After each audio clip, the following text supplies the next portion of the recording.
Hey there, everybody. Tender here.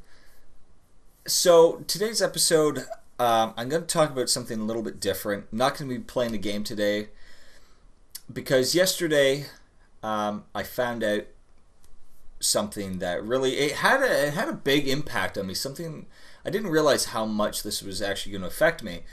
I found out yesterday comic book legend Darwyn Cooke passed away. Darwyn Cooke, to me, hands down my favorite comic book artist of all time. You know, he was the guy. You know, his artwork, his stories, his books were the reason that I really wanted to become a comic book artist. He was the guy that he showed me how good storytelling could really be and how beautiful artwork, classic artwork can really impact a storyline. I remember I was actually with Saul when I bought his first, not his first book, but I bought his stuff for the first time, and that was DC: The New Frontier. And we were at our local comic shop, and I picked up one of the books, and I just flipped through it really quick, and the artwork it just jumped off the page. The color and just the storytelling itself and how he laid out pages, hugely successful and masterful. And I actually took it to my college and gave it to my teacher to read, and he opened up the page and he was blown away. And this was a guy that had worked on all sorts of different stuff like Spawn comics and things like that, and he loved the look of it and the feel of it. And his style is kind of the style that I try to apply to my work nowadays, because I think it's a style you don't really see a lot of. It's got that kind of Jack Kirby, Alex Toth kind of vibe to it, and he brought his own style and kind of that classic look back, and I absolutely loved it. And for those of you out there who haven't ever checked out any of his work, I absolutely invite you to go to your comic shop, Chapters, Amazon, wherever. Pick up some of his stuff, because you will not be sorry that you did. The ones that I would recommend if you're just getting into it, obviously, DC: The New Frontier. Him and Dave Stewart put this book together, and I actually have it right here because I was reading it last night, and it was strange because I actually got choked up when I was reading this, and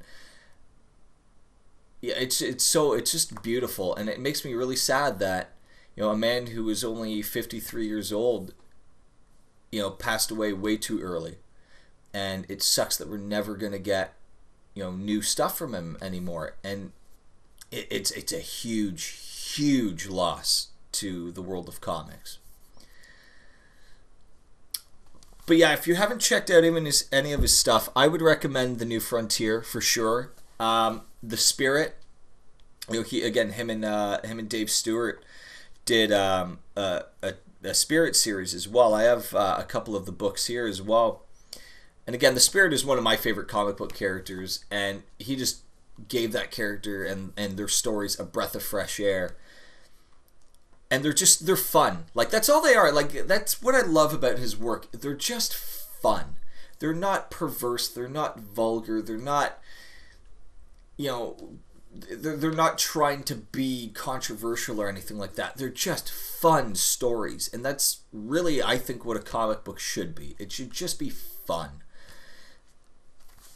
He also did another book that I've got right here called Batman Ego and Other Tales. And again, he did this one with Tim Sale, Paul Grist, and Bill Ray.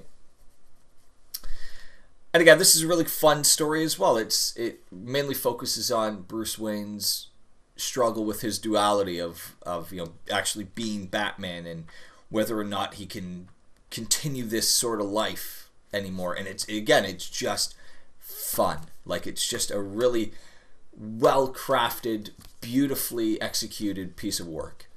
More recently, he did the Parker series. Again, I haven't picked those up yet. I haven't had a chance to read through those. He did with DC, the Before Watchmen series. He did like the Minutemen series. Again, just really fun. Like all his stories have this energy about them that they pop off the page, and it just captivates you. It just draws you through it. To me, there's like never a dull moment in a Darwyn Cooke story, and his artwork. It just meshes so beautifully together. And on a personal level, a couple of years ago, I think it was about 2-3 years ago, I was down at Fan Expo in Toronto, and I was set on meeting him. I knew he was there, and I went to the kind of the artist alleyway to meet him. And when I got there, he was actually off doing a panel, and I never got the chance to meet him. Which, again, and I never will. I will never get the chance to meet him and have the opportunity to say thank you for having a huge impact on my life and my career going forward in comics and storytelling. And that sucks. That really that's the big thing that kind of hit me hard was you always have those moments where you kind of have somebody that you really look up to and you're going, I'll see them at next year's thing, or I'll message them tomorrow or whatever. And then you wake up one day and that person's gone, and you never get that opportunity to really express just how grateful you really are that that person had an impact on you. And if there's somebody like that in your life, take that opportunity and really go for it, because you got nothing to lose, because that person may not be there tomorrow. And this was a huge loss, personally to me. And I think of the world of comics. It's the world of comics is a little bit darker now, and he will be missed. I will miss reading his stories. I will miss watching his drawing tutorials, seeing his interviews, anything like that. He will absolutely be missed.